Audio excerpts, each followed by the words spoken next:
चलिए square root function समझते हैं। थर्ड है ना, थर्ड स्क्वायर रूट फंक्शन।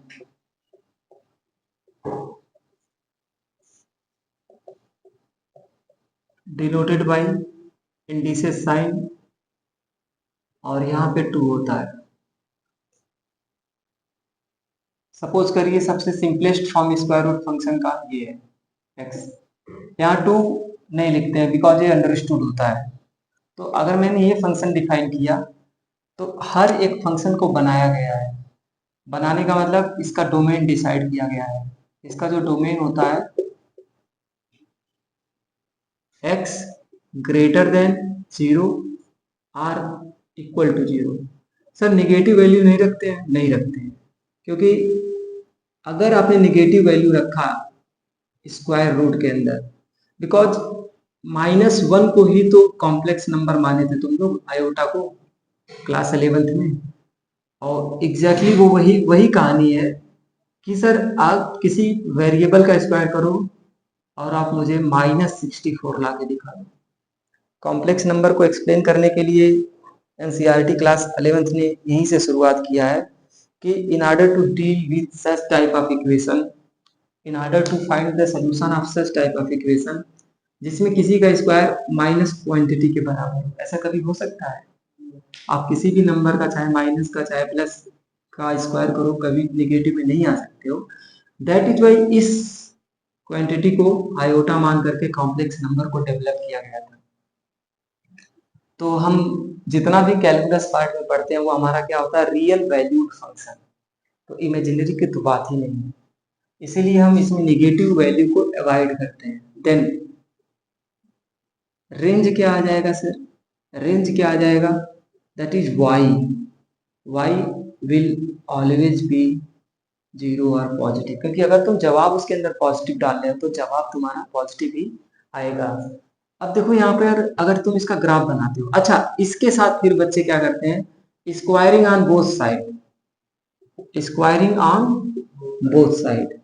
और जरूरी नहीं है एक करना, बीच में इंटरमीडिएट में क्वेश्चन के इंटरमीडिएट पार्ट में ऐसा मान लो कोई स्टेप किसी ने परफॉर्म कर दिया तो वाई स्क्वायर बराबर क्या हो जाएगा, एक्स हो जाएगा। वाई स्क्वायर बराबर क्या हो जाएगा, एक्स हो जाएगा। और इसका ग्राफ कैसे बनाते हो? इसका ग्राफ अगर मैं बनाऊं तो ये पैराबोला हो जाता है, हो जाता है। हाँ पढ़े थे ना, वाई स्क्वायर बराबर 4ax पैराबोला। तो ये पैराबोला जिसका स्क्वायर नहीं है ग्राफ उसकी तरफ मुड़ेगा, जिसका स्क्वायर नहीं है ग्राफ उसकी तरफ मुड़ जाएगा, ऐसे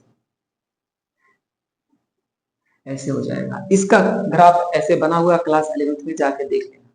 लेकिन जो ये raw, this one as a raw material, जैसे वीट होता है तो वीट से हम बहुत सारे प्रोडक्ट्स बना लेते हैं। तो भाई लेकिन था क्या, मेन मटेरियल था क्या उसके पीछे? वीट था ना।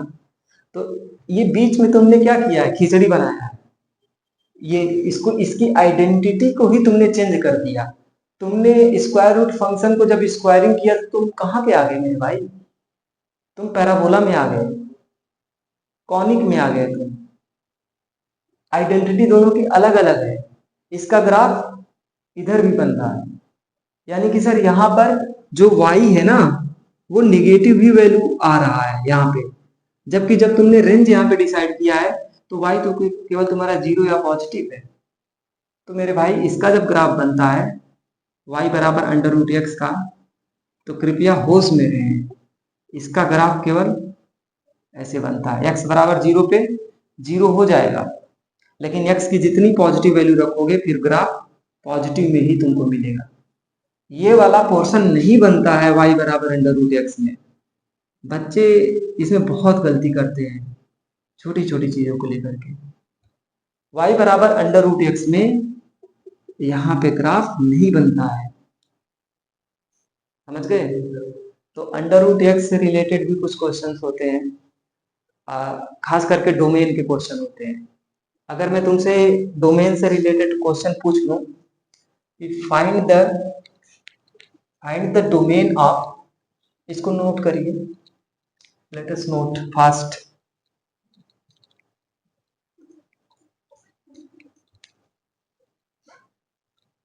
क्वेश्चन फाइंड डोमेन ऑफ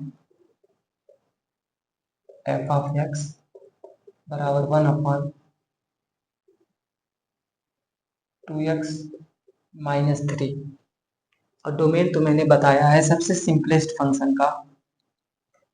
ठीक उसी चीज को इस क्वेश्चन में यू कैन अप्लाई।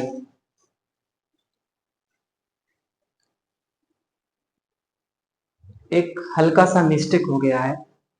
मैं मतलब बताया था कि जैसे तुमने 9th-10th में रेशनल नंबर पढ़ा था p/q।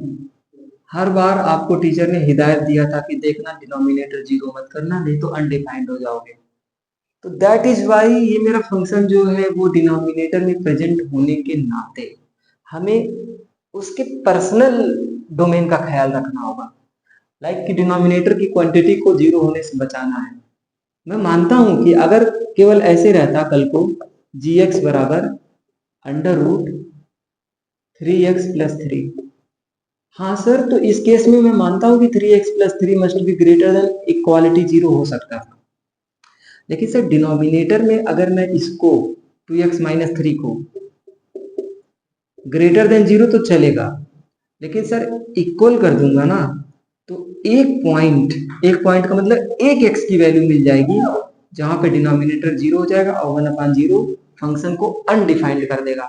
तो अनडिफाइंड वाला x तो हम रिमूव करते हैं डोमेन में से। डोमेन एकदम साफ सुथरा होता है, वही x आएगा, वही परमिसिबल x आएगा जिसमें फंक्शन डिफाइंड है। तो बस आ गया तुम्हारा। यही छोटे छोटे माइक्रो मिस्टेक्स पे ही तो खेला जाता है कंपटीशन को, सिलेक्शन नहीं, rejection. Mod x 1/√mod x minus x find domain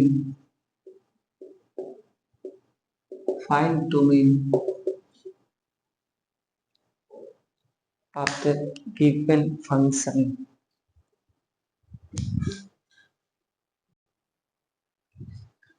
तो हाँ अनडिफाइंड तो हो जाएगा, लेकिन डोमेन के बारे में बताना है आपको। डोमेन मतलब x की वैल्यूज। जैसे आप यहाँ पे आइए, पहले स्क्वायर रूट के लिए काम करिए। तो स्क्वायर रूट बोलेगा मॉड x माइनस एक्स, जितना भी इसके अंदर की क्वांटिटी है वो ग्रेटर देन जीरो। इक्वालिटी भी लगाएंगे बच्चे, इक्वालिटी लगाने के लायक हो पहले डिनोमिनेटर में है ना।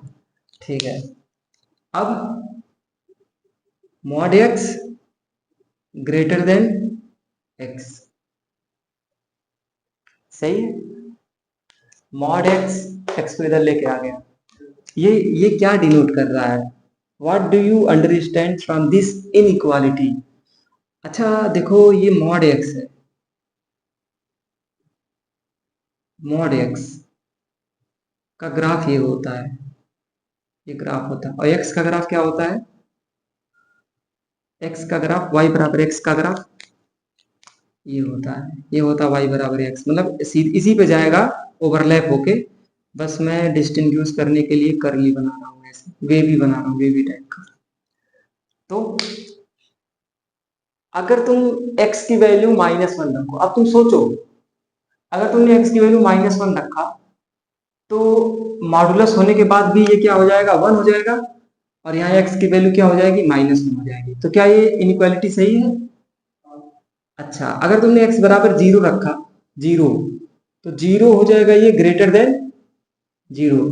तो 0 पे फॉलो नहीं कर रहा है, क्योंकि 0 इक्वालिटी 0 होता है, ग्रेटर थोड़ी ना होता है। 0 पे फॉलो नहीं कर रहा है, ठीक है।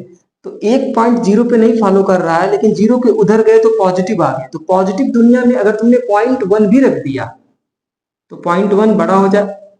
अब देखो x 0.1, क्या ये फॉलो कर रहा है? नहीं फॉलो कर रहा है। तो पॉजिटिव दुनिया में तुम 1 भी रख दो, 1 रखोगे तो ग्रेटर देन 1, फॉलो कर रहा है? नहीं। तो 0 पे भी नहीं फॉलो कर रहा है और पॉजिटिव वैल्यूज पे भी नहीं फॉलो कर रहा है इनइक्वालिटी। नेगेटिव वैल्यूज पे देखो ये इनइक्वालिटी होल्ड कर रहा है। अब चलो तुम नेगेटिव आ जाओ, -1 आ गए, उससे भी छोटा आ जाओ, -1/2। तो -1/2 पे मॉडुलस क्या हो जाएगा 1/2 ग्रेटर देन -1/2। तुमने x की वैल्यू क्या रखा है यहाँ पे -1/2, तो मॉडुलस उस पे एक्ट करके 1/2 बनाते। तो कोई भी पॉजिटिव वैल्यू तो बड़ी होती ही है। तो ये कौन सा सोल्यूशन जनरेट कर रहा है for all values of x belongs to -∞ से 0। क्या मैं 0 पे क्लोज ब्रैकेट लगा दूं? हाँ, ओपन ब्रैकेट। तो यही इसका सोल्यूशन सेट होगा -∞ से 0। और ये जो मॉड्यूलस एक्स मैंने बनाया था, मॉड्यूलस एक्स ये बना और ये बना ग्रेटर देन एक्स। कैसे? ग्राफ से देखते हैं। अगर सर मॉड्यूलस एक्स बराबर एक्स रहता, बराबर की मैं बात कर रहा हूं, तो बताओ मॉड्यूलस एक्स कहां पे एक्स के बराबर है? हाँ, यहाँ पे। हाँ, एक्स की वैल्यू इतना रखोगे तो बराबर आता रहेगा हमेशा, और एक्स की वैल्यू अगर निगेटिव रख दोगे तो निगेटिव पर क्या हो जाएगा मॉडुलस बड़ा हो जाएगा ये। और y बराबर एक्स निगेटिव पे क्या हो जाएगा y बराबर एक्स, केवल निगेटिव तो नीचे हो जाएगा ना। हाँ, नीचे हो जाएगा, और निगेटिव पे मॉडुलस ऊपर उठ जाएगा और y बराबर एक्स और नीचे हो जाएगा। दैट इज वाई केवल मॉडुलस एक्स बड़ा हो जाएगा जब मेरा एक्स का सेट क्या है निगेटिव है। हाँ, बहुत लड़के नहीं जज कर पाते हैं, हम लिख के देते हैं। आप 12th में जो स्कूल से 80-90% मिल पाया हो, इसको जज करने में बहुत प्रॉब्लम होता है उनको, लिटरली मैं बता दूं।